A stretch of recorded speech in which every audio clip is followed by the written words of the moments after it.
boy, Pastor B. Hey, Pastor B.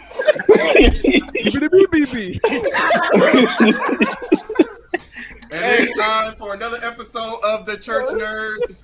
We're here today with special guest today. Looking forward to introducing him to you very soon.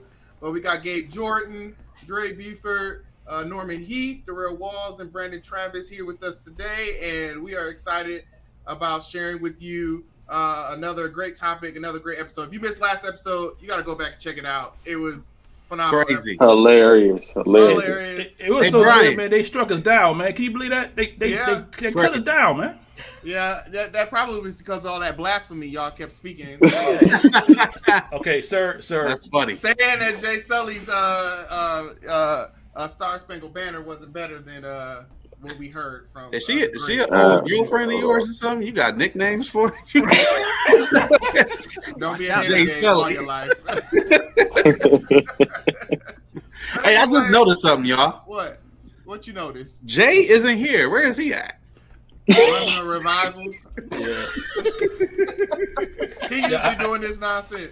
I heard he got warrants out or something. So He got warrants out. he got warrants. Said he on the run, huh? He out purchasing his John Wick suits for Hey, y'all gonna stop coming for the city, man. Oh yeah, I didn't get that bad. Y'all was fine last Go to week. the city like that. I mean, but we all understand and know Chicago is not Palm Springs. Chicago's not Arizona. It ain't nothing but Chirac. That's what it is. So, Chicago is a beautiful place. So for those that are coming to the International Holy Convocation, there we go. We're gonna have a Holy Convocations there too. But for the Holy Convocation, please register for this wonderful event. 100%. We have a lot of phenomenal things. It's gonna be great. Use wisdom as you walk the streets. Curfew is at 11 p.m. Curfew's at 11 p.m. Sidebar: everybody on here registered? Yeah, I'm registered. Yeah. I'm the first one to register. I always register first. I think I was number 2. Represent. My wife registered me because I wasn't going to do it. You're gonna be standing outside the corner place. You don't register, you ain't getting in. Now see, here's the crazy part. We got to make sure we clarify this, okay? So, because some people have heard mistelling things, so you don't need a registration badge to get into church. That's real. Because seriously, I was surprised. I got to call somebody had heard that, and they were upset. Yeah. Real. Yeah. You don't need a registration badge to come to the church. Please come and hear the word of the Lord. That's for free.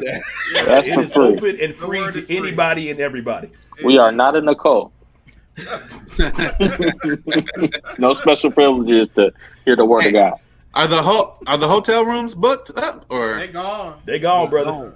No rooms left. No room. So, But there's another hotel around the corner, isn't it? From Don't nobody want to go to the Step Brother Hotel.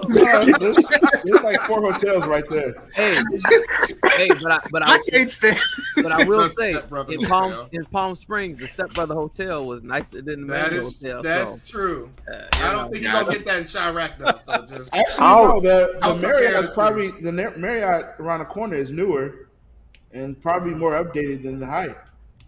Yeah, Chicago hotels be slapping. it is downtown too. So That's true. maybe. It ain't downtown. It ain't quite downtown. It's close. Almost. Yeah, close enough. Okay. It's on the lakefront. Just take that. There you go. Yeah. Anyway. Go ahead and join us at the convocation. Right, just be there. And Be while there. you're at it, I need you to like, I need you to tag, I need you to share, drop some comments in the comment line that you registered and that you come to Holy Convocation. Why not? I mean, you just ought to be there. Oh yeah, and we got to remind people, Brian. We got to remind people. If y'all want the church nerds to do the announcement about 2024, tag Bishop-elect Michael Ford. Tag him in there and let him know that the church nerds should do it because again, I always get blamed for this video not playing, and I'm tired of this. So this year it's really not gonna play. So yeah, this year it may not play at all. We may not find out where we're gonna be at until next January. I don't know. We'll see. But I'm just saying, we're not gonna hold it hostage. But Find out in lead 2024. No. You may find out in 2024 where you'll be at in 2024. In 2024. Right. But anyway, today we got a great conversation prepared for us. We got a special guest, great man of God. Man of God. Is going to join. Right. Is joining us today, and we're going to have a brief discussion, just kind of talking about tradition, kind of part 2 of a discussion we've already started. Yeah. But we've got a different guest today to help us and with this conversation, none other than the Suffragan Bishop himself. Mr. Be open. From the Office of Protocol. That's right. The Suffragan Bishop Darrell Fairer, y'all. He's here in the house. Yes. We done made it, y'all. We done made it. We on the top now. We got the Suffragan Bishop here. Right. They ain't got no choice but to let us announce it now. We've been approved. We got the blue check mark. How you doing, Bishop? I am good. I'm enjoying myself. And thank you for the invitation to be a part of this discussion tonight. And I would put in my vote as well that the church nerds should do the announcement. You heard it here. You heard it here. They should do the announcement to ensure that there are no technical issues. There we go. We got 6 people, 7 people that'll be able to make sure. We have to sign it to you. We're gonna do something. Right. That's right. Because I've always found it kind of odd that a person interviews a video of themselves saying something else. That is true. Yeah. Stop it, Marvin. Yeah. Perfect. Bishop Ford gonna block us. You just killed it. Thank you, Norman. All of our chances, Like, man. you'll be like, Norm, put this graphic up. Now, nobody watched this show. Hey, that's free advertisement. Come on. And it sounds just like him too. But yeah, Bishop Ford, Bishop Ford ain't even here. Bishop Ford. We're grateful for you being here. We often ask our guests a few questions just to see just how nerdy they are, and so we're going to tap into your nerdy knowledge today, and ask you a few things. I think my first question, and then any of my fellow nerds can just kind of jump in wherever you want to. But I just want to know from you, DC or Marvel? Dun, dun, dun. Pick the right one, Bishop. Pick the right one. Flying around in the air. Come on, Bishop. You got it. You see how these trying to influence the Bishop? Well, I'll say this. Because I have to minister the opening night of Holy Convocation, I will refuse to answer the question on the ground because someone may not pay attention to me. I ain't going Friday night. He said he liked DC. Only Brandon Travis will do that. The rest of us. You know the Marvel and the DCU rivalry is kind of like the Apple and the Android. Nobody really like. Man, the Apple and Android battle it done tore apart families. Yeah. It's a little phonism there. A little racism. Isn't it battle? It is colorism in the kingdom. That's what it is. Yeah. Because it comes all down to this color of this bubble. It's colorism, I'm telling you. They'll get over themselves one of these days. Because the only people who got a problem with it is the people who got that other bubble. Seriously. That Apple bubble. They the only ones Right. with a problem. We just this is causing division. The Bible says. Hey, Bishop said I ain't signed up for this.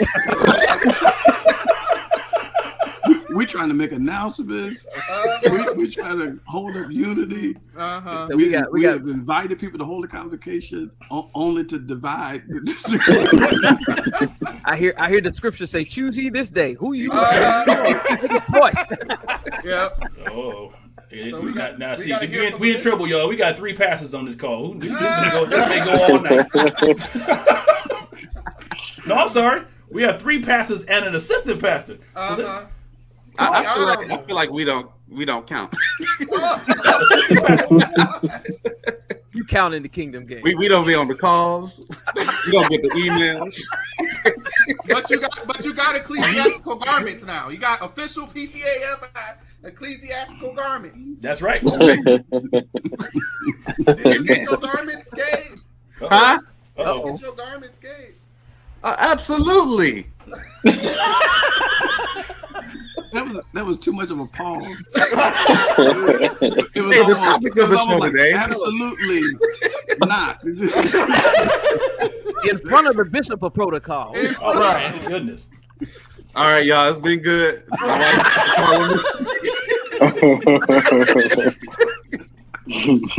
Let's go over the topic, Brian. I know. Well, we didn't hear from the bishop. I think we just kind of ended up not hearing from the bishop about DC versus Marvel today. I will say this. My favorite one would be Spider-Man. So that puts me. I know. Y'all give it up for the bishop. Give it up for the bishop. Give it up for the bishop. I have one more question for Bishop Fairer. Yes, sir. Tobey Maguire Spider-Man, Andrew Garfield Spider-Man, or Tom Holland Spider-Man. Which one do you prefer? Toby.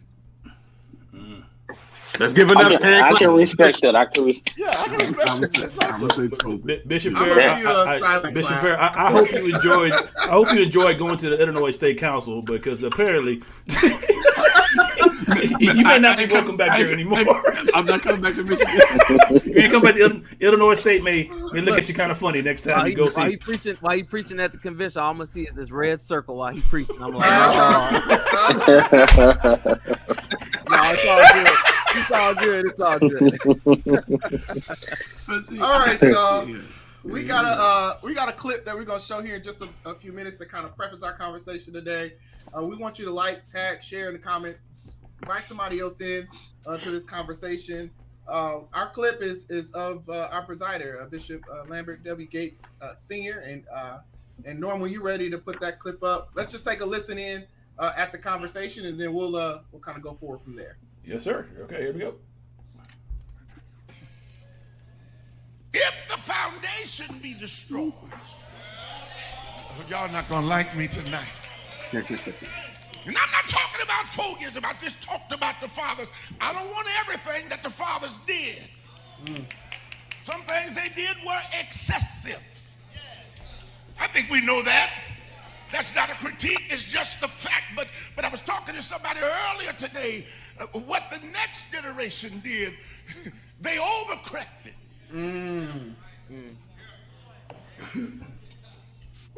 Help me, Holy Ghost, to make sense tonight. Preach, Bishop. They wanted to get rid of a lot of the shackles and a lot of the excesses. And perhaps we should get rid of that to be effective. But don't throw out the power. We still need the power. Preach, Bishop. That's good. Lord. That's good. That's good. We kind of got we just coming out of the Indiana State Conference, and the bishop kind of did an impromptu towards the end of our morning session, and kind of dug into this topic quite a bit. And so some of my questions will kind of be some just follow-ups to some of the things I heard him say. But Bishop Fairer, how about you just start by just giving your initial reaction to what you just heard Bishop Gates say?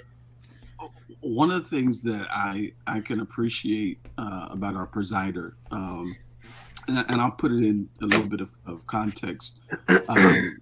Bishop Gates has been my pastor since 1999. And so having the privilege of being in fellowship and in connection with him over the years, what he said in the pulpit there in I think it was at Refuge, isn't that right? In New York City.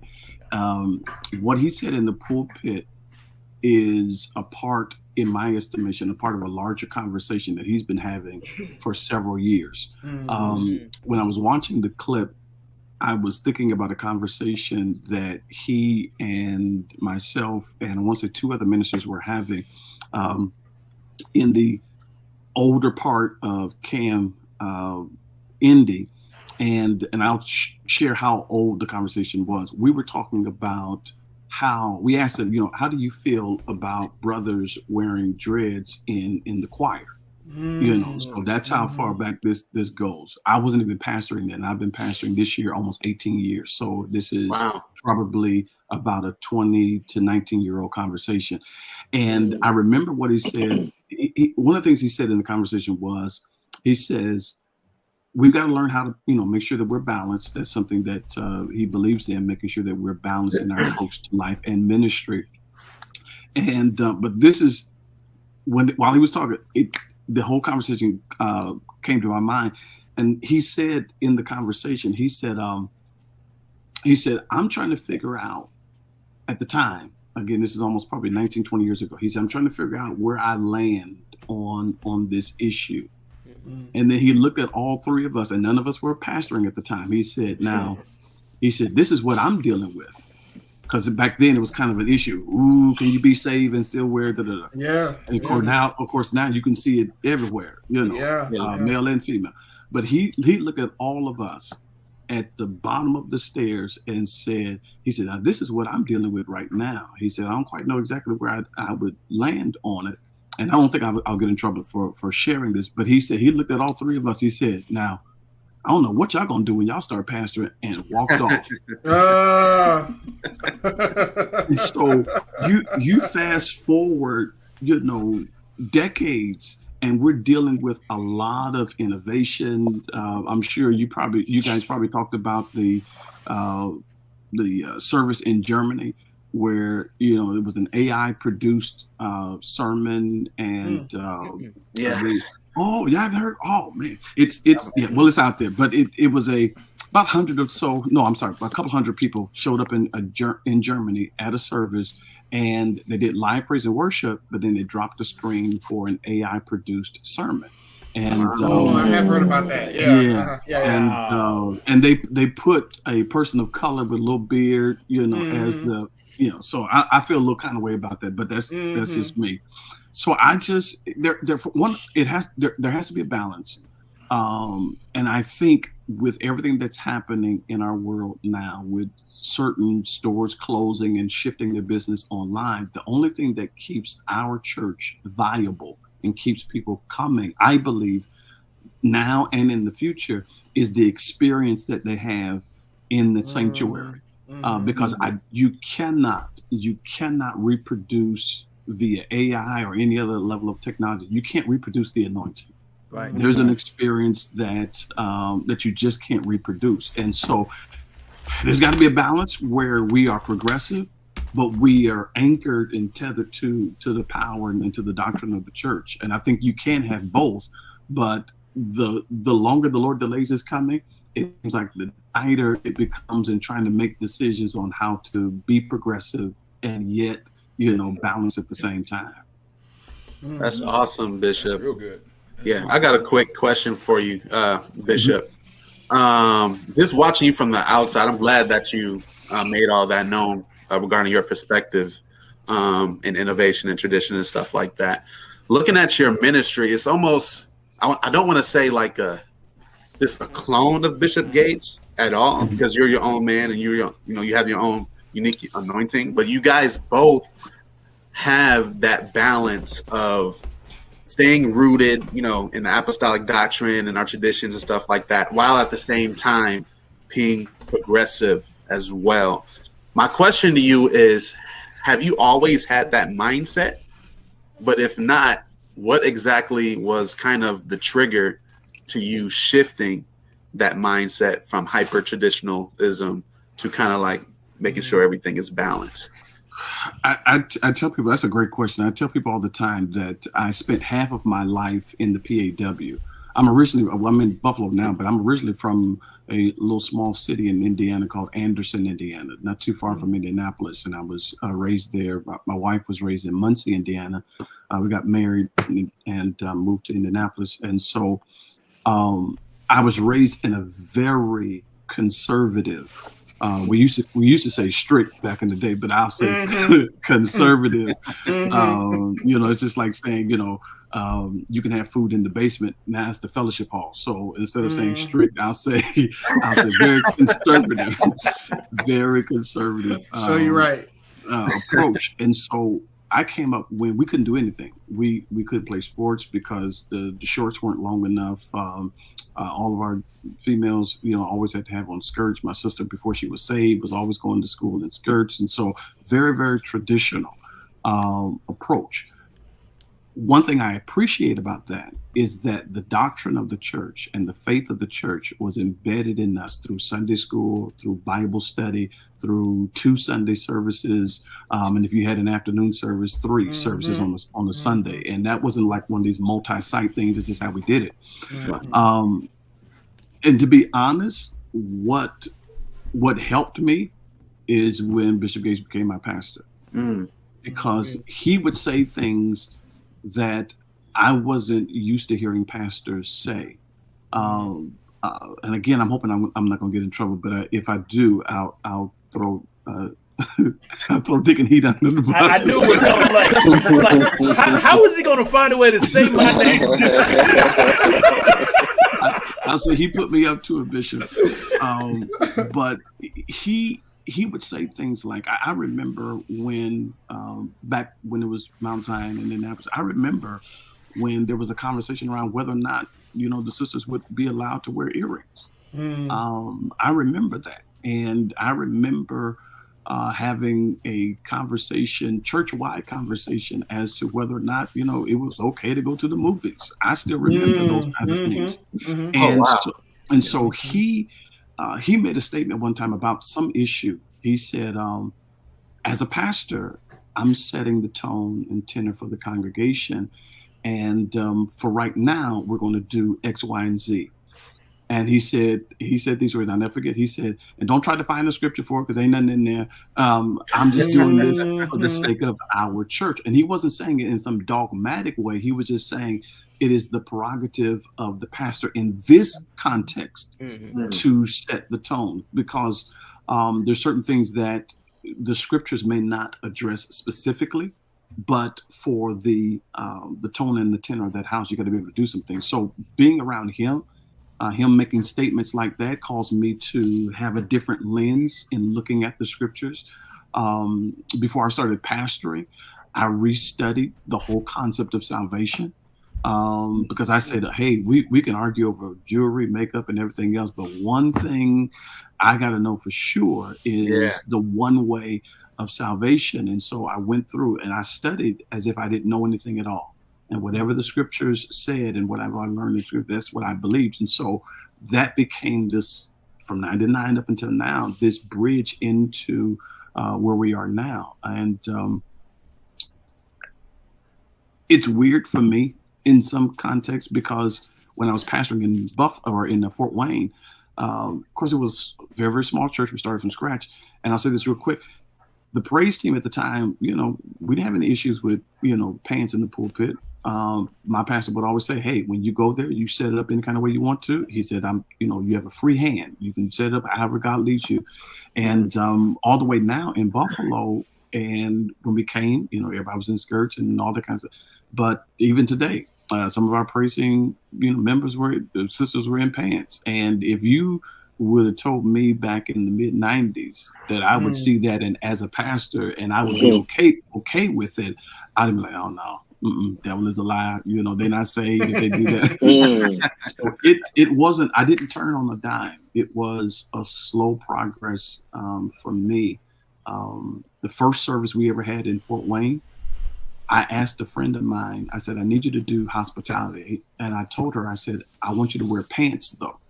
I want you to wear pants and greet people at the door so that I'll know how I feel about somebody that I know is saved, but, they're operating in this context. And that helped, kind of bridge us into where we are now. So it's all about balance, but you got to make sure you do it right. We can't throw out foundation, can't throw out scripture, but how we apply it is where that balance comes in. Wow. So I guess a question for me, and this is for anybody, or pastor, whatever, what have you, for that. I mean, in the era we are in now, it's almost like, to your point, Bishop, the experience is very, very, very important. But if we look at how the world even operates with social media, when we first started off, Facebook was the devil. but now everybody on Facebook, right? But now pandemic did that. The pandemic did, right? But now we have a situation where Facebook is now for old folk, right? And then Instagram was the big thing, but now Instagram is for old folk. So now you're on a situation where you're on TikTok now, and TikTok has kind of reduced us to a really short amount of time of doing this. So I guess my question is, this could be for any pastor as far as that. How do you capture a young person's mind in 120 seconds just to get them, and then without losing that foundational element, which does take time?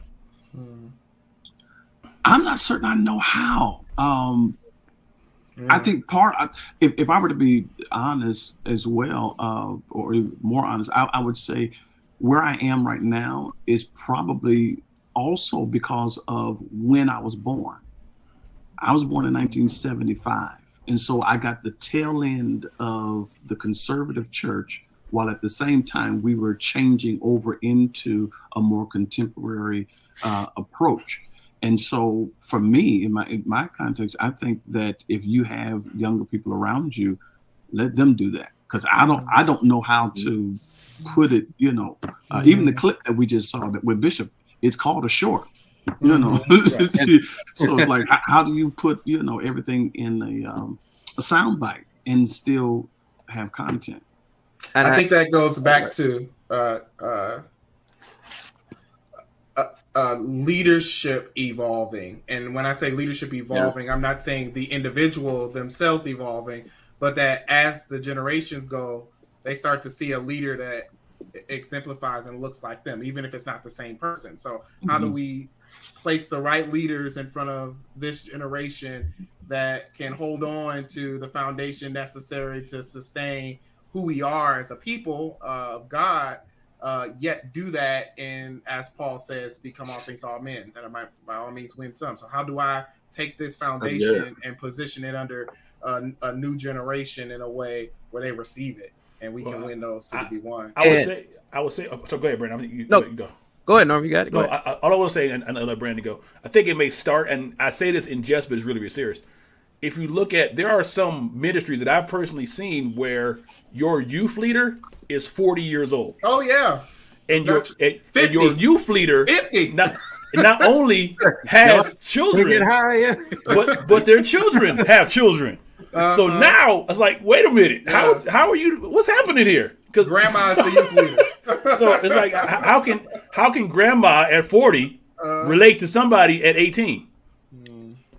I don't know. Go ahead, Brandon. I'm sorry. I was just gonna mention on that topic, like the short or the clip is just the door, and we can't make it the end all be all, because there's still that touch that has to go forward, and we have to build what we should have in our churches is community. I think community goes a long way in a church, because as to your point, we have many different generations in a church, but if you learn to build communities around those different individuals and then mix those communities, then you can take that clip and then explain it, then apply it, then go beyond just those 120 seconds. Because what the 120 seconds is just a door opener, right? We want somebody to open the door. But when they open the door, what are they going to find? And that's where I think we have to be cognizant of, what are we providing? Okay, we can post a clip real fast. Boom, cut it, chop it, edit, boom, post it. All right, what's next? Another clip? Well, at the end of the day, there's got to be a face, or there's got to be a group. There's got to be somebody behind that clip. And I think we've been so digitized and so on the internet to where we forget about that face-to-face touch, which is still required. Because when the church was growing, as all you know, they went from house to house, right? Breaking bread, building that community. And I think that and fellowship, which means singleness of purpose. So, I mean, that's what I think it has to happen with the clip. I agree 100%. I think the pandemic, again, I know we haven't talked about it much tonight, but I did mention it earlier, really transitioned people to become comfortable just not being in the building. And so a lot of people aren't coming back. And so I think there is some exploration that has to happen as to what do we do to minister to the needs of the individual who is never coming back to the brick and mortar. again. Let me ask a question tonight of you brothers, and I feel like I'm probably am getting ready to sound like my pastor. You all help me out. As long as you don't start snapping and slapping your chest, you'll be okay. Look, as long as you don't ask the question and then go off screen like Bishop Gates put up Yeah.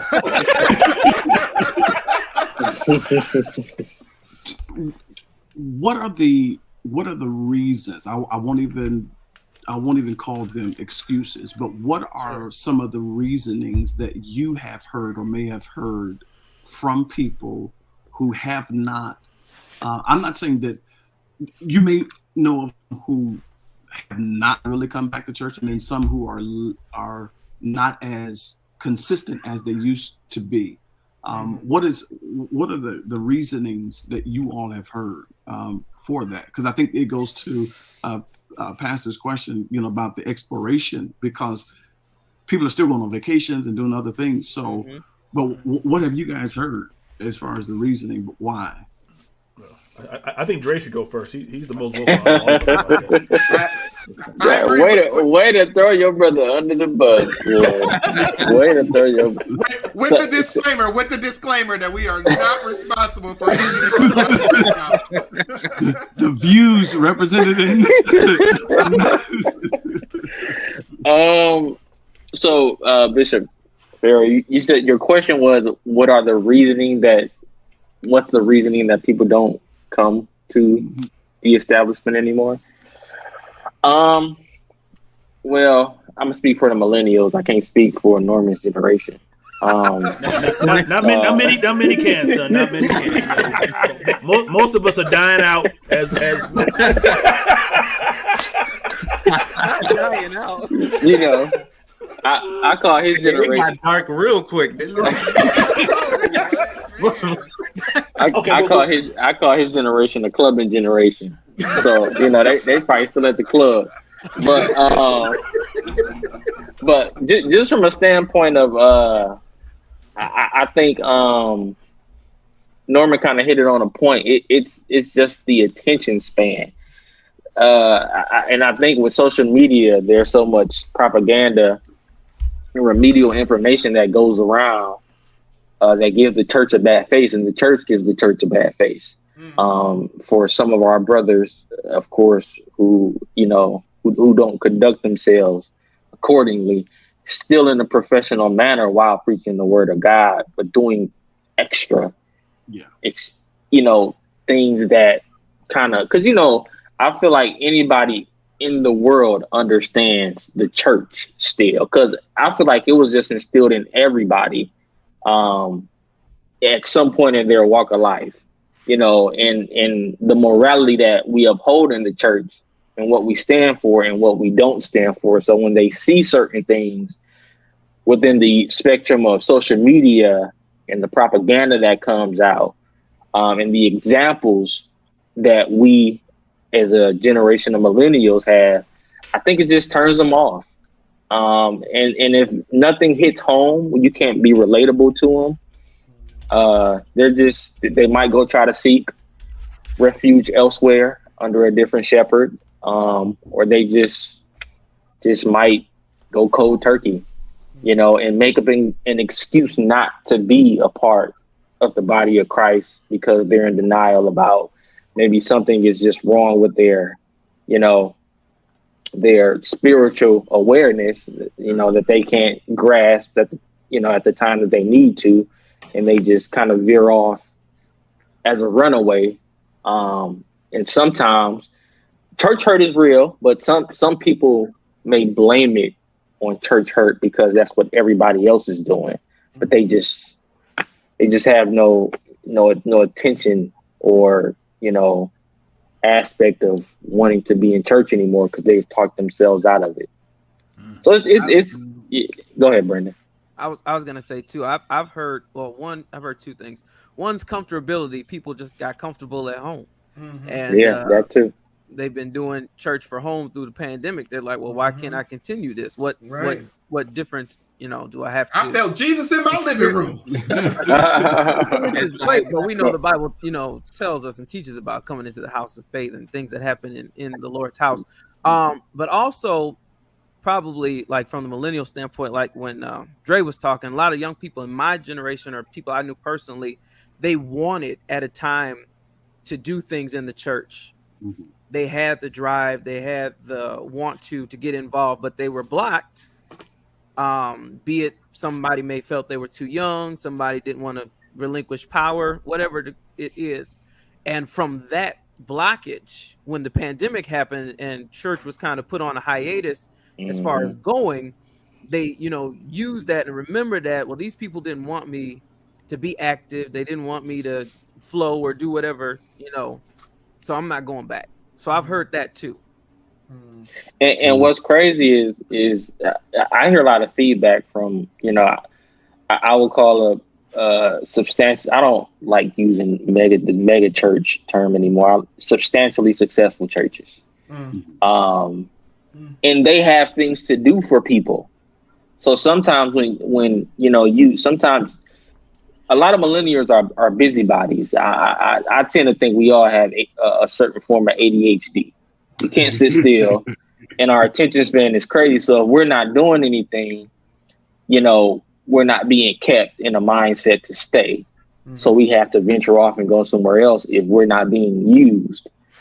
And what certain aspect of being used in the church is it's the normals, singing on a praise team, being a musician.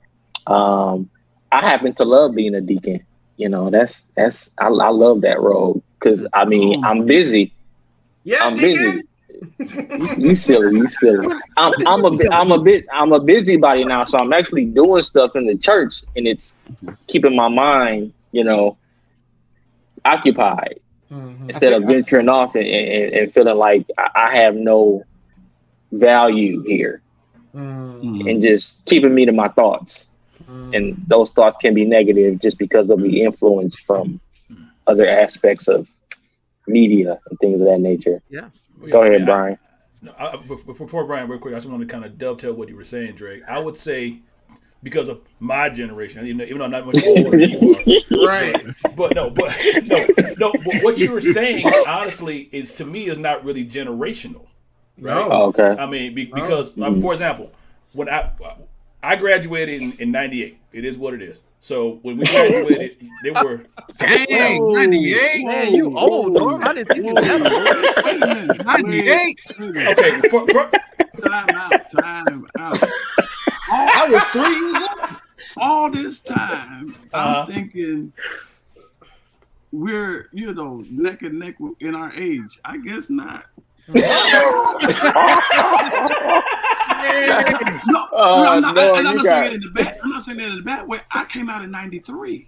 Bishop, you saying you younger than Norman? He's older than me. No, I came out in 93. Right. So yeah, I'm younger than Bishop, but I'm older than the rest of the guys. But that's okay though, because last time Gabe learned, he started tripping. I kicked him off the show. Don't mess with tech support. I know. And so, but I was chilling in that back room for a minute. I ain't gonna lie. He put you in timeout. But I was saying when we graduated, there were, I want to say 18 of us. We were at a large grade rating class, right? And now most of them are gone because there was nothing holding them in the church. I mean, what kept me, obviously, my mother worked in a church office, so I was always around doing stuff, and it kept me there. My good friend, he was in the praise team, sang at the choir. That kept him there. Other ones, they went off to college and found life, and they gone. And now, you fast forward in time, you have a missing section of people that are just gone, where the older ones are aging out, the younger ones are not there yet, but then this section of people that will be filling in the block is gone. And that's exacerbating, in my opinion, that is what makes this problem worse. It's because now there's a larger gap to try to interpret for when, different things are said in the church or, different decisions are made in the church. there's not that buffer, that bridge in the middle to say, all right, come here. Let me help you understand what Grandpa's saying, because I know what you heard, but that's not what he meant. I've heard him say that before. Let me help you understand what he was trying to say. And with that being absent, then you got a whole generation of young people who are going, did he just say that to me? I don't got to put up with that. The government, I can do what I want to do. I'm going to go down the street, because down the street, they ain't going to say that to me, because the pastor only 2 years older than me. So they going to say what I understand and what I want to hear. So bye. And now we have a bigger gap. And now we have a church with no future, because I got a whole generation missing. Well, I have a question for Bishop Fair. What have you, because when I look at your church, just looking at the history of your church, from Bishop Halton and stuff, like, it was really much so traditional ministry. But then here you come, bringing innovation while remaining true to the doctrine, the apostolic doctrine. And now I see people, I don't just see, older people at your church, but I see people like, my sister Rebecca, who is consistent in serving while still being unique, to herself. What was your approach, if you had a specific approach to that ministry, regarding making sure young people are consistent in their participation, like Rebecca? Yeah, we had someone, one of our members, put together a documentary for our church. Our church will be 42 years old in December. Wow. And it was wonderful. Yeah, you don't hear that no more. What I said during the last council in Michigan that I was a part of and ministered, and I said what I said to Lady Singleton. Her husband, of course, and herself started that ministry in their living room. And Bishop Halton, for his day and for his time, was doing some very innovative things, traditional in the doctrine, but he was doing some innovative, from the businesses that he would start, from the daycares. They hosted Senator Clinton when she was running. She came to the campus. There are pictures of her and him and others. So from that standpoint, he was doing some very innovative things within his day, while still being traditional in the doctrine. And there was, from 81, all the way into the 90s, growth spurt and things of that nature. But to your point, and the point that had been made, it was still a time where Sunday school, back when it was still called Sunday school, was still solid. You had, youth ministry that was still solid. And so, you had a youth choir. And so those individuals, the youth of that day, were the ones, when we got there, who were now young adults. And some of their children, or some of the younger ones who have now were young adults when we came, and teenagers when we came. I was not, and this is a transparent moment for me in pastoring, I was not as attentive as I should have been to that generation, because I was just trying to figure out, the lay of the land. I'm a new guy. I don't know anyone in the state of New York. So I'm just trying to get my bearings as a pastor, but did not understand from the timing. The Bible talks about the sons of Issachar. They knew, what they should do because of the time. I was just, in some aspect, tunnel visioned in that aspect, and we lost a generation. So our church, even though we have some college students that are there and things like that, we do have a gap in our church. And so I had to learn quicker how to take someone's interest, find a place for them. But I think pastors nowadays have to also be innovative enough to say, hey, this person has this particular interest or this particular passion. We don't have this ministry in our church. Let them start that ministry in the church. Yeah. And you have to be, of course, led of the Lord, and we don't know all those things. But sometimes what keeps people grounded is having something to do. And even if it's not something that, we've never done that before. If it's going to keep them, they got a passion, let them do it. Let them grow as a leader in that. It could be an evangelistic tool that's used to get other people to come. And so people like Rebecca, there's so many colleges like Michigan and Chicago in our area. And so she came from Rochester to go to school. Yeah. And so when she came, I was like, ooh, I know, she's going to be here for, a few years, and then she's going to go back to Rochester or go, we have to deal with the brain drain, in some of our geographical areas where people come get their education, but I'm gone, there's nothing tethering them there. And so she ended up staying, got her MBA, and she's still there. She's working for a Fortune 500 company now. But you give them room. And I had to learn as a pastor to take my hands off of things and not micromanage. Give them, set up the pace, set the culture, and then put people in place that can carry it through. And so right now, it's beautiful. Can you say that again, Bishop? I just need to. We just need to clip that. On the promo, Joe. You about to get your own short. But it's true. If you look at it, and preachers do this all the time, so I'll take 20 seconds and say this: Jesus never pastored a multitude. He pastored 12, and then at some point maybe 70 to 85 or so individuals, and those individuals went out and did the ministry. The 70 that went out 2 by 2, the Bible says they went into places where he would later himself go into, but they had responsibility. He wasn't, all right, I want y'all to go to y'all go here. I'm gonna be on the sidewalk and watch and see what's gonna happen. No, he let them go, and then he later would go. So there has to be a time when pastors understand their limit. I know what I'm good at. I know what I'm not good at. I know my ceiling. Probably like some of you brothers, growing up, if you've been around church, I grew up playing the drums. I've got a fairly decent sized family. All of us played something, from trombone to trumpet, saxophone, bass. I started off on the drums, moved to the keyboard and the organ. But I can't play drums anymore. If I'm on the drums, y'all start shouting, I'm looking for somebody else.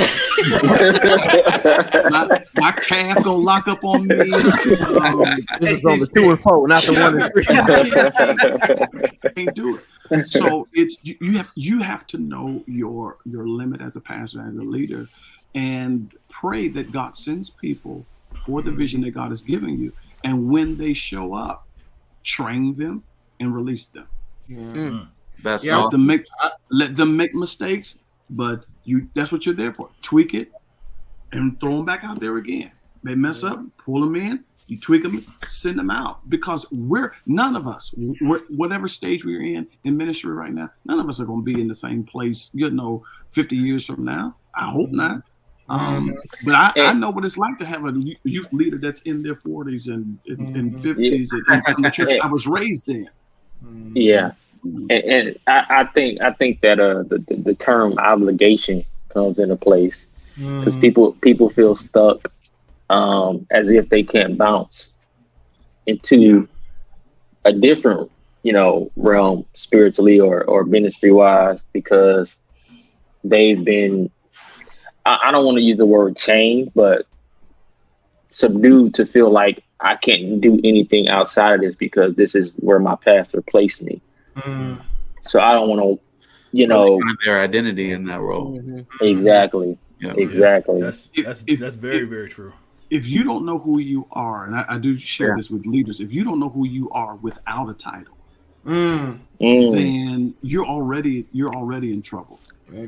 Because the moment you are no longer in that position, it's easy for you to fall away and fall out of church, backslide, because you were this person, you know, and that's when I think that bleeds over into being territorial, and that can block church growth sometimes. God is sending people are territorial. This is my area.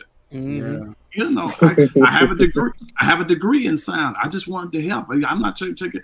No, this is my area. What you doing over here? And we can run people off. Good people at that. It's good people. Yeah. You know, you pray for people and you run them off. Yeah. I want to ask a quick question to both of the Darrells, actually. I was about to say, I was gonna pick on Darrell in the middle. I was like, you ain't said nothing all service.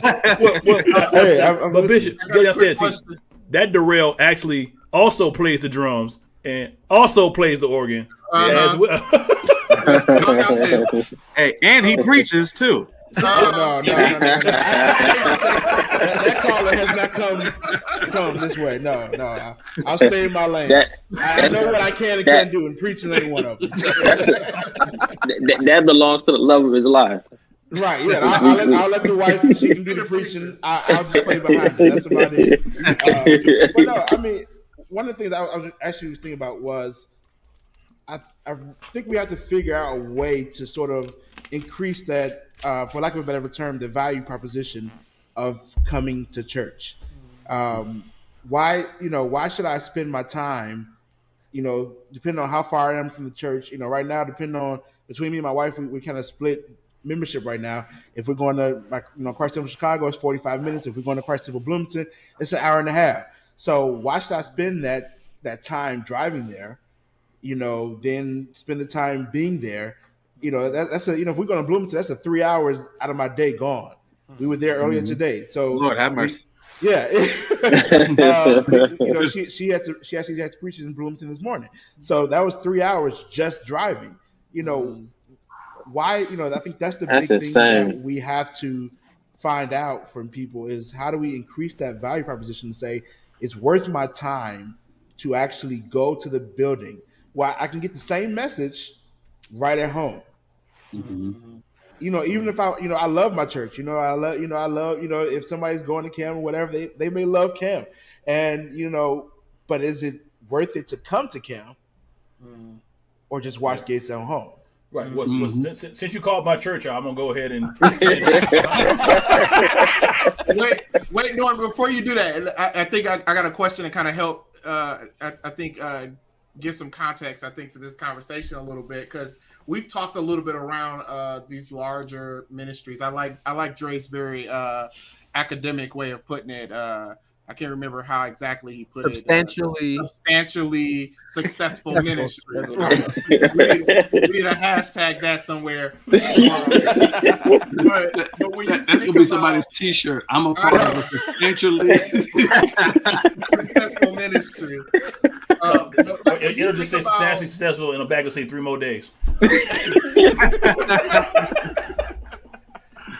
But when you think about legacy, like Darrell, you go to a ministry that stems back to Bishop Bell, and we talk about the Haltons, and we talk about the legacy of Cam once Mount Zion, and just like the legacy that comes with certain ministries. How do you all feel as members of those churches, and even others? Even you, Brandon, right?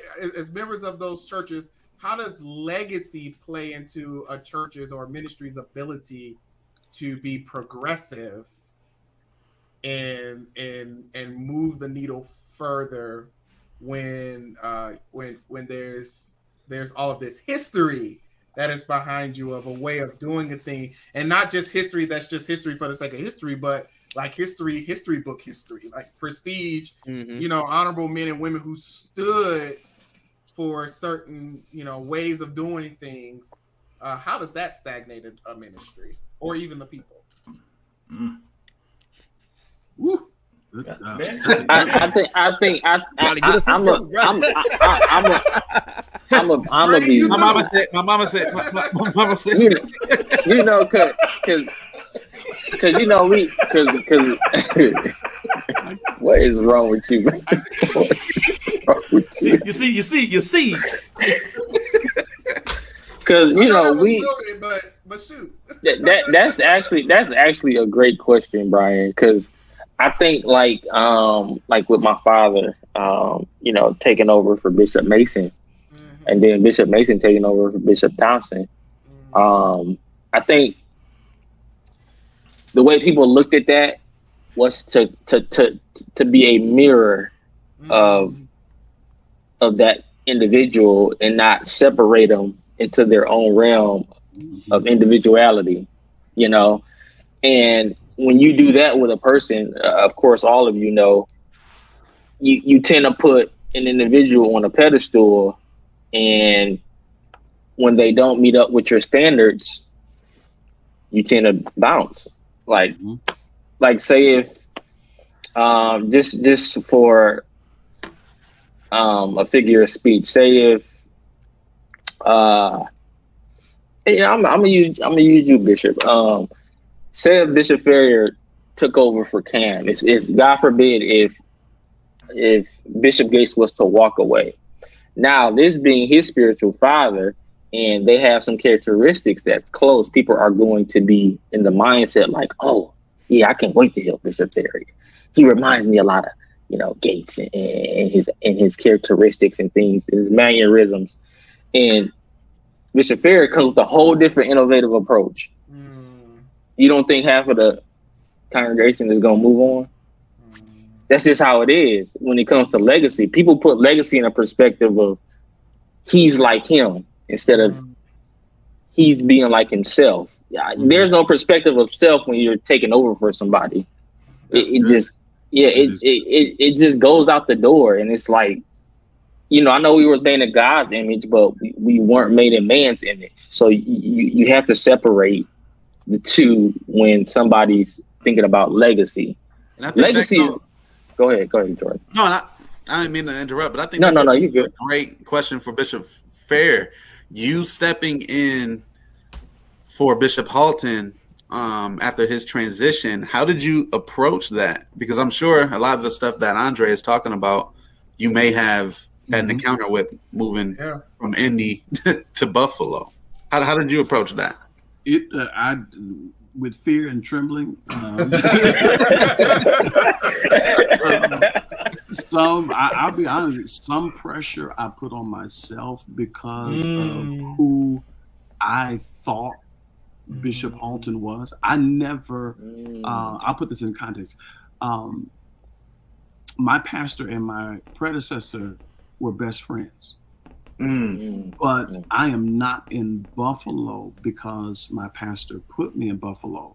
Our church was an independent church. They had never been in any organization at all until I came. And I waited 6 years before I connected our church to the PCFI. And when I was installed, I had, some conversations with my pastor. Of course, he's like, you're not forced to bring the church into the organization, do whatever God's leading you to do. And so I come in not having had a conversation with Bishop Halton at all. I only knew him from what I saw out of him preaching when he would come to Cam in Indy. And so I come in thinking, okay, not that I have to be like him, because that'll never happen, but Lord, don't let me drop the ball too far. Right. We no longer have a church, so I had to, one, be true to myself, be true to what God has given me to do, realize that they wanted me. They went through the bylaws and voted and all that kinds of. They wanted me, so whatever they saw in me was me being authentically me. And I'll say this: when I was initially not a part of the process of being voted in, all that kind of stuff with the candidacy. Initially, I wasn't. Bishop just sent me up like he would send other preachers up, and I went. I ministered. They asked Bishop, would he allow me to come back? Now I'm already pastoring in Fort Wayne, right? So when I come to Buffalo, I'm not thinking about moving. I'm like, I'm getting back to Indiana. So I'm coming in, I'm doing what I would normally do, and I hit the road. When they asked me to come back, I'm like, and they said, we want you to bring your family. So my wife and my girls come. And I was like, set up. They were setting you up. That's the interview. But Pastor, at the time, it didn't even cross my mind. So we're there, and then my pastor said, hey, they want you to be a part of the process. He said, now, God, I hope I don't get a show. He said, now you probably won't get it, but you're a young guy. he said, you're young, there's some older candidates, he said, but it'd be good for you to go through the process. And so I'm giving when I do sit down with the board of directors and the board of elders, I'm giving every young answer I can give, because in my mind, I don't have anything to lose. So there were questions, when you're in the interview, if there's some things you don't know, you don't say, I don't know. I was that guy sitting in the chair. What would you do if so? That never happened to me. I won't be. Don't start making stuff up, huh? Yeah, so I'm thinking, I'm not gonna get it. God wouldn't send me to plant a church in Fort Wayne and then yank me in 2 years. That's what I'm thinking. So I'm giving every young answer I could give. But long story short, I had to be true to who I was, but it took me a while to do that because I felt the comparison that was on. I felt it. First church meeting, Bishop would have never done this. I went through some of those kinds of things. But you work your way through that, and you have to rely on the fact that God called you there. And this is where I would challenge my daughter's generation. My two daughters are 23 and 20. Rebecca's and y'all in this top right-hand corner of the screen. I would challenge you all. I would challenge you all in that aspect, because sometimes there's pressure. It's easy to say, well, I'm out. I'm going down the street. They don't do me. Whereas legacy says, I'm being formed. I'm being shaped. I'm being trained for something different. And what I tell people all the time, your training in the kingdom often will never look like the end result. So you can see the end result has been prophesied. Oh, God's got great things for you. But then you start going through the training process. It looks nothing like what God said. You never ready for the test after the training.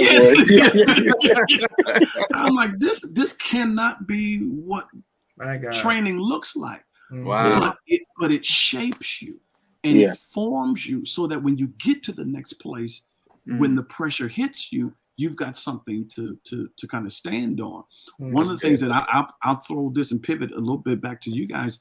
One of the things Bishop Gates challenges us on is, even in the pulpit, he'll say things like, legacy is wonderful, but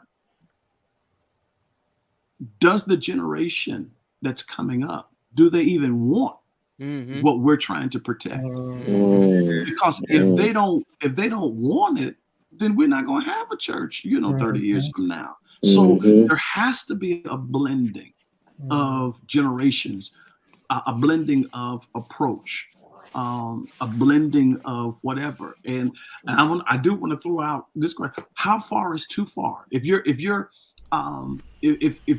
asked the question when it comes to the blending of minds and the blending of approaches to ministry and services, let me ask, how far is too far?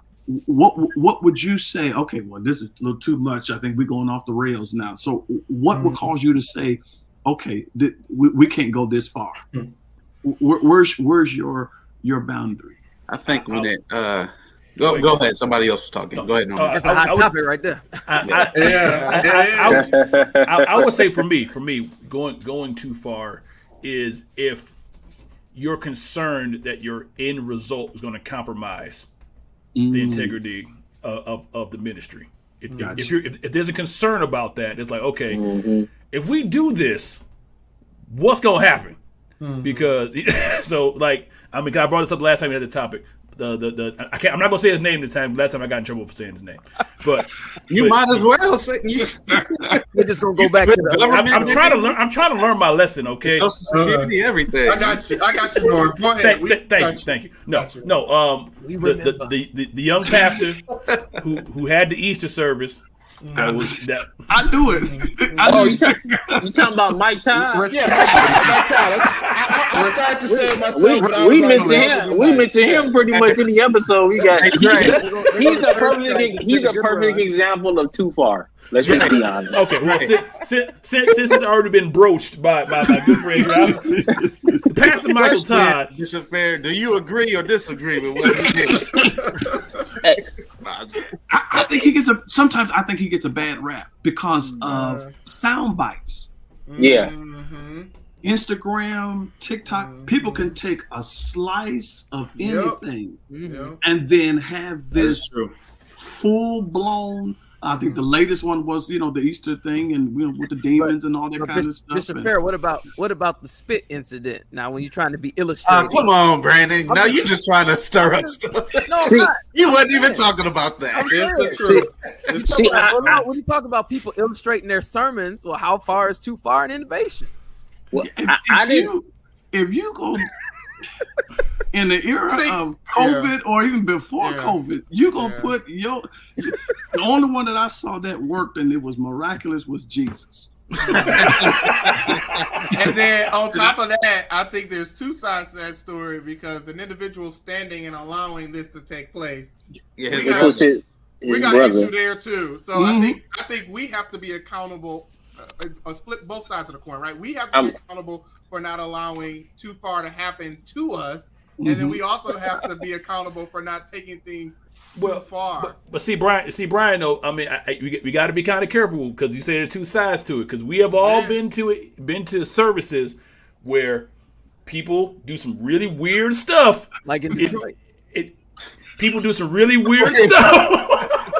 You talking about like praise dancing and then laying your hands on somebody while you praise dancing and knocking them on the floor. On the floor. So, I mean, again, I've been around. I've seen some stuff that maybe say, okay, that's kind of like. I mean, I've seen people put oil on a cloth and start smacking people with the cloth, saying this didn't know, this didn't know, and they're smacking people with cloth. Don't nothing get more extraordinary than a Benny Hinn service. Just slinging and everything. Hey, I need that jacket, Doc. So kind of question, like, wouldn't this be kind of on a personal level? Because I feel like there's an audience for all of that too. So like there is a certain audience that are drawn to that Mike Todd type of teaching, to where he's using those extremes. So those illustrations, and all things like that, that they may not be drawn to, Christ Church of Chicago, from Bishop Bell and all the rules and things like that. So, it may be kind of hard to say what is too far. I mean, until you get to the point where you're changing the gospel. To your point, I hear what you're saying, because I think if you're shooting for, if your audience is a certain type. Then you will set up the ministry to attract that kind of audience. Now, with that being said, if all you are after are the numbers and not discipleship and salvation, then your church can swell, but it may not grow. Yeah. And you may not have that's nice. New growth. If I left Buffalo and joined the church in Kokomo with Pastor Brian Evans, if I joined their church, let's say my whole family, we all go to Kokomo and we join there. So the church grows by 4. The kingdom has not grown at all. Yeah. Because I'm already saved. Hey. And so a lot of times what we call, and this is a little bit of my soapbox, a lot of times what we call church growth is church transfer. The church may numerically grow, but the kingdom has not. So I think, again, if you're after a certain audience, I'm trying to remember the guy who wrote the book, Purpose Driven Church.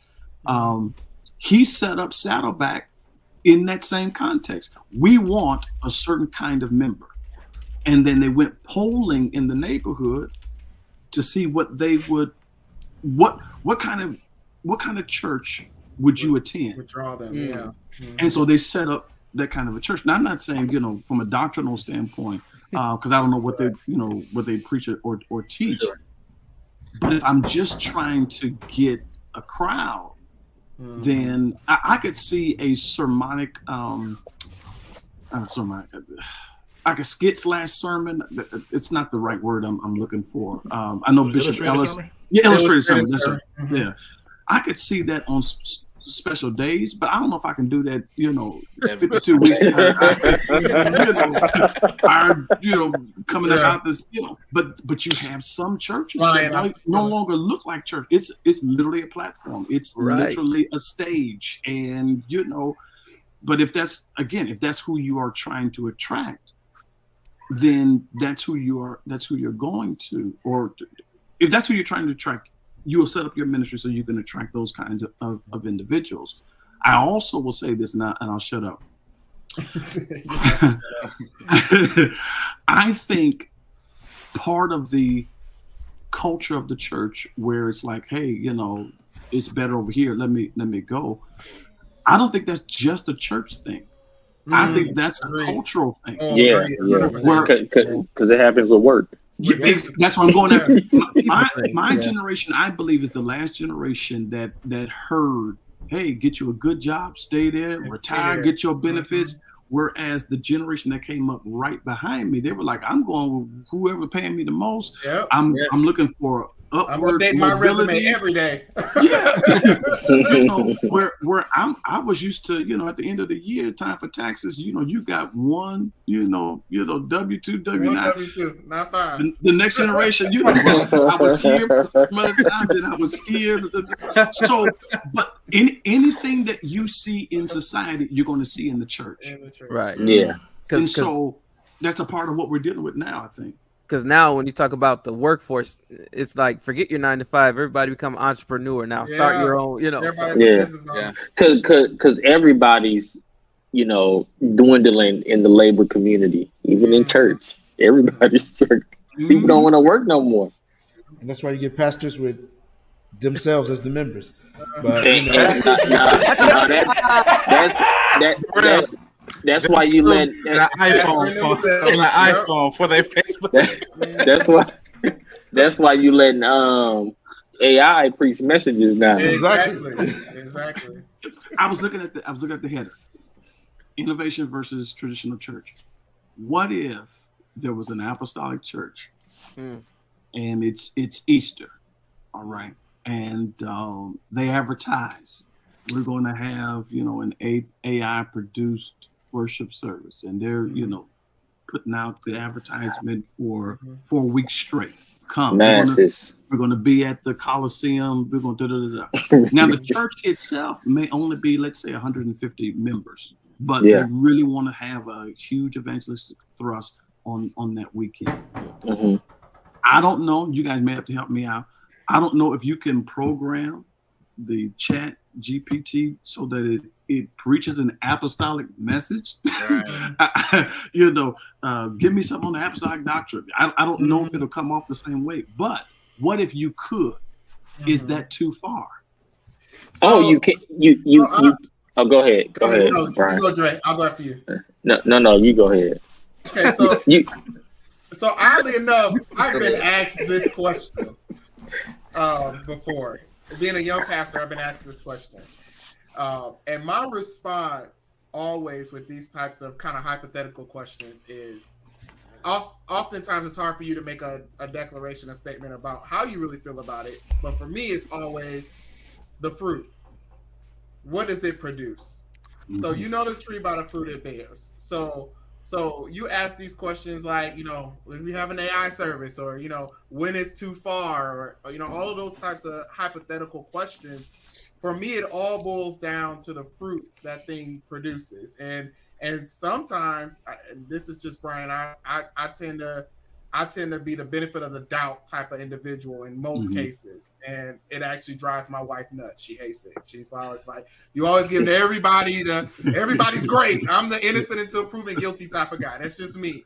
And so sometimes it's like I let stuff play out, and then it's like, "Hey, either this is gonna yield some fruit, and we'll do it again, or it's gonna be a bomb, and then we gonna know next time." Don't ever even ask me to even consider doing nothing like that, because the answer is no. This will never happen again. my thing with AI, only I don't know how good it would be, only from the standpoint of seeing other people and how they're using AI in different arenas. Say, for example, there was a article about somebody using it on their school paper. Dissertation. They only got a C.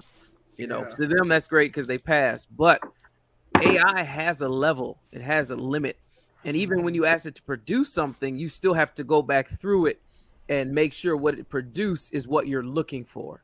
So just because you ask it to produce something doesn't mean it's going to give you what you're looking for. And I think from just going strictly, if you just had an AI service, you might get things that you're not looking for, because AI is only as good as the people that programmed it. That's true. People that put it together. It may say Kurt Franklin is better than Ty Tribbett. Then we know it don't have good sense.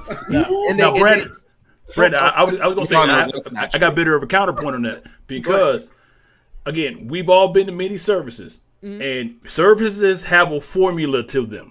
They do. Preaching has a formula to it, like anything else. So now, whether this AI preacher comes to something of substance, maybe not. But that formula still come to something. Right, because that formula still applies. If I hit this note this way, if I spin it this way, if I pull this lever, they're gonna do this. And if I go that way, then it's gonna be banging. Then the organ comes in, and then they're not listening to anything I'm saying because they shout. Right. Well, it goes back to it goes back to what Bishop Fairer said. It's the type of audience that you're gearing towards or you're looking for. Are you looking for that audience that's just going to be emotional and the AI can pull on the emotion and send them into a frenzy? Or are you looking for that audience that the AI has to give them details and information and really build? But all I'm saying, the point is that the AI, they say it learns from whatever it's given to learn from, and it pulls from whatever it's able to pull from. And so in its pulling, it could pull something that may not be doctrinally true or what we believe as Pentecostal apostolics. And if you're not there guiding it while it's talking, it's just gonna say what it's gonna say. What if you put something in on the back end and you say, I want a oneness theology message on salvation? But then to your point, Bishop, it will pull from people that create that oneness and people that have that thought on theology. But what if their theology is not the oneness? There are variations of oneness. So that's what I'm saying. You have to almost get there's our oneness. The Trinity one. You would have to almost get so specific. Yeah. Because if I got to do all that, I might as well get up myself. Get up exactly. But the thing about AI is, I think right now, I think we short sell it, and this is why. So there's over 1 billion interpretations from an AI codex standpoint. Sure. And literally, they pull these ideas in seconds, and they replicate based off of conversations of human interaction. Like they go through staples and information portals, text messages. I'm talking about surfing the web. We had a whole webinar on what AI is already doing. So they go into the vastest corners, the darkest spaces of the net, and they pull from it. I don't know if anybody saw this, but the conversation the kid had with the AI. Have y'all heard about that? No, I don't think. When the kid, when the kid, no, not the suicide one. Is when the kid asked the AI if it was good or bad. Then it went into a biblical stance, and then it started talking in the form of a mischievous entity. a demon, based off how the Father gave the perspective of it. So, like, it to me, I feel it's more is getting to a point to where people from a spiritual nature are tapping into it. Yeah. And it's becoming is becoming very like so you got to be go ahead. Would you suggest that there is I know I'm supposed to be a guest, I'm throwing out y'all questions. No. Go ahead. So are you all suggesting then that there is is there a limit to innovation in the church? Because and I'm saying that on the one hand, because I know we're talking about technology, but those of us who remember a more conservative church, those guys themselves were innovators. Yeah. You know, when you look at the founder of our organization, Bishop Hancock, you look at Bishop G.T. Haywood, some of our fathers, even that came after them, the Bishop Singletons and on and on and on, they were innovators of their day and time. And I would say, and I know Pastor Mark Moore Jr., he is innovative for our day and time. But are we suggesting at some point there's a limit to innovation? I'm not saying that, God knows I'm not saying Pastor Mark Moore is too much too far. But if we're saying, okay, AI produced sermons may not yield what we think they should yield, where's the cap? But I just think, Bishop, well, in terms of AI sermons, so just in terms of sermons, it's still got to be a God relationship. God is the one, as we all know, God is the one that calls the preacher. Siri show ain't saved. He ain't saved. God is the one that calls the preacher, and it should be God is the one that's speaking to the people. And I think maybe AI could maybe help give a perspective, maybe that's outside of maybe somebody's thought process, but to wholly rest on maybe AI having the floor for the sermon, it almost to me like it takes the God out of the church and sets up another voice that may be pulling. God can't work in Alexa? No, I'm not. I was about to ask you, like, hey, God can get in that Chat GPT. I'm not saying that God is limited in any way, shape, or form to where he can work in whatever he wants to. He's all sovereign, almighty. He can do whatever he wants to do. But there are other things that can jump into there as well. That is true. So I'm gonna say no. You can't be innovative with AI because it's too. It has too much that we know nothing about. It's literally like an abyss of information, and we don't know necessarily where all of this information is coming from. Like I said, there, of course, we have to be wary of evil devices, and devices doesn't always have to be physical. It could be internal. And go ahead, Brent. I was just about to say, and I'm done. That's what got us in the problem in the first place is knowledge. If we go back to the beginning, somebody send this man an offering. let me get this out for Norm shut us down. No, don't be on that time limit. If we go back to the beginning, God told Adam, don't eat from the tree of knowledge of good and evil. All right, so the tree had knowledge. But it had knowledge that wasn't necessary for Adam's life. That's true. It wasn't necessary to know that he was naked. It wasn't necessary to know anything other, than that knowledge that what God was giving him. Watch your tone, Reverend. I hear your tone. And then the Bible tells us that in the end, that knowledge is going to increase. Yeah. As a sign of the time. It's happening now. So we have to be careful when we're just in a position where we just want to take in all this knowledge, and we have to ask ourselves. I feel the Holy Ghost there. I told you. I got an ear for the preacher. Man. Go ahead, Brandon. Ask ourselves, is this knowledge necessary for the part of the kingdom that I'm in, or the part of my purpose that I have to do for God. Yes, That's sir. all I'm saying. Wow. And go ahead, man. No, you go. And I mean, what scared me, I like to outsource, individuals in the IT world. The honorable Elon Musk, when he said he was scared about AI, Yeah. I said, "Oh yeah." People. Yeah. I mean, we all need to be afraid. And then Jeff Bezos second that.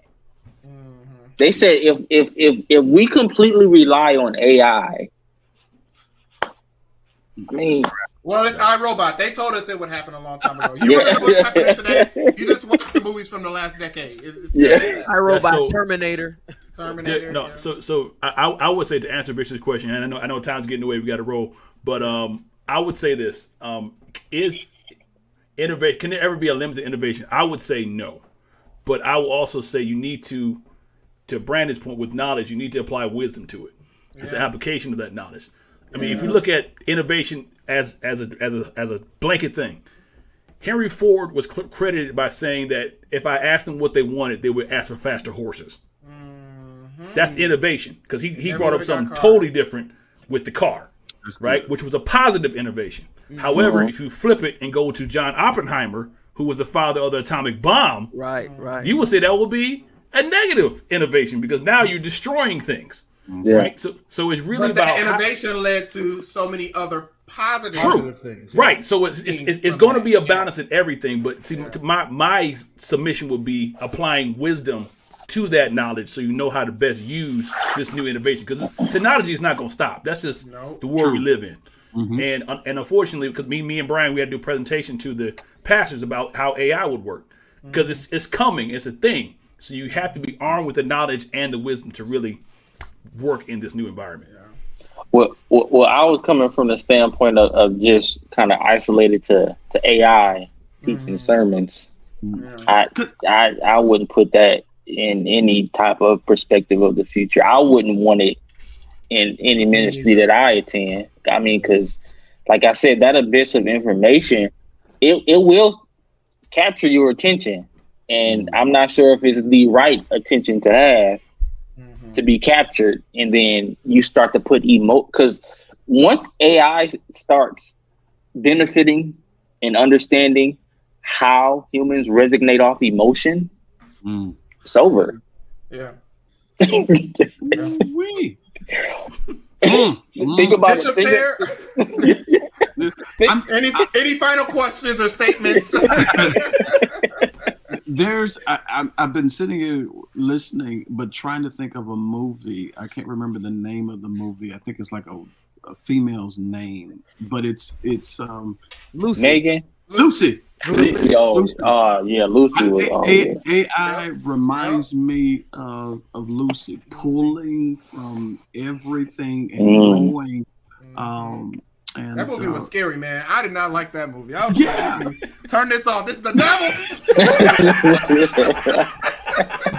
but the way it ended was like, okay, we're getting ready to start all over again. It was almost like a Garden of Eden type thing. Yeah. And while Brandon was preaching, I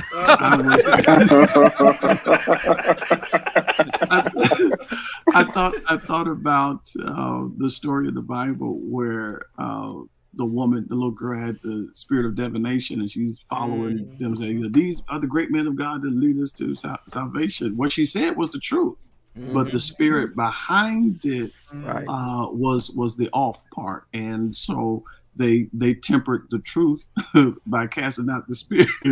So I think it goes really back to how you all started the whole conversation and asked the question in regards to the balance. There has to be balance, or else we're all going to go off in the deep end. So but I appreciate this conversation. I didn't know if I was going to be nerd enough, but I think the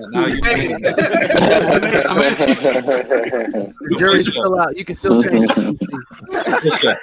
well, fellas, let's give it up for our special guest. I appreciate you tonight, and we appreciate you. in the chat. So if you could just drop it in the chat if you appreciate our conversation and your thoughts on the conversation, feel free to share those in the comment section. Until next time, this has been an episode of the Church Nerds, and we will see you next week. We got Gabe Jordan, Dre Buford, Norman Heath, Darrell Walls, Brandon Travis, and our special guest, Suffragan Bishop Darrell Fairer. We out, y'all. See you next time. Yeah. Deuces.